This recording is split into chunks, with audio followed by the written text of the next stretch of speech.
മലയാള ക്രിസ്തീയ ഗാനങ്ങൾ എഴുതിയതെല്ലാം പുരുഷന്മാരാണോ, സ്ത്രീകളാരും എഴുതിയിട്ടില്ലേ എന്ന ചോദ്യത്തിന് മറുപടിയാണ് തലമുറകളായി പ്രത്യാശ ഉണർത്തിക്കൊണ്ടിരിക്കുന്ന ഈ ഗാനം.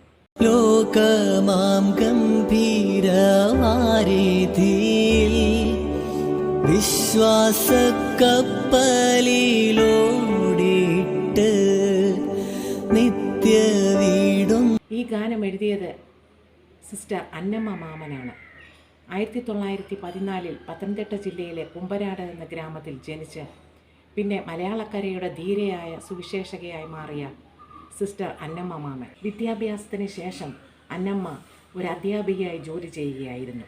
എന്നാൽ പിന്നീട് ആ ജോലി ഉപേക്ഷിച്ച് പൂർണ്ണസമയ സുവിശേഷകയാകുവാൻ തീരുമാനിച്ചു. പിന്നീടുള്ള അന്നമ്മയുടെ ജീവിതം കഷ്ടതയും പട്ടിണിയും ദാരിദ്ര്യവും നിറഞ്ഞതായി. യാത്ര ചെയ്യും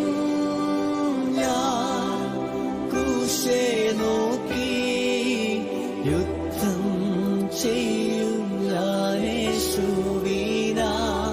ഇരിക്കെ അന്നമ്മയുടെ വല്യമ്മച്ചി തിരികെ ചെല്ലണമെന്ന് ആവശ്യപ്പെട്ടുകൊണ്ട് അന്നമ്മയ്ക്കൊരു കത്ത് അയക്കുന്നു. ആ കത്ത് വായിച്ച് വളരെ വേദനയോടെ എഴുതിയതാണ് ഈ ഗാനമെന്ന് വിശ്വസിക്കപ്പെടുന്നു. ആശ്ചര്യപ്പെടുത്തുന്ന ചില വസ്തുതകൾ കൂടെയുണ്ട്. ഓസ്ട്രേലിയ ഒഴിച്ചുള്ള എല്ലാ രാജ്യങ്ങളിലും അന്നമ്മ സുവിശേഷം അറിയിച്ചിട്ടുണ്ട്. അതുകൂടാതെ ഇസ്രായേൽ രാജ്യത്തിൻ്റെ സിറ്റിസൺഷിപ്പും അന്നമ്മ സ്വന്തമാക്കിയിരുന്നു.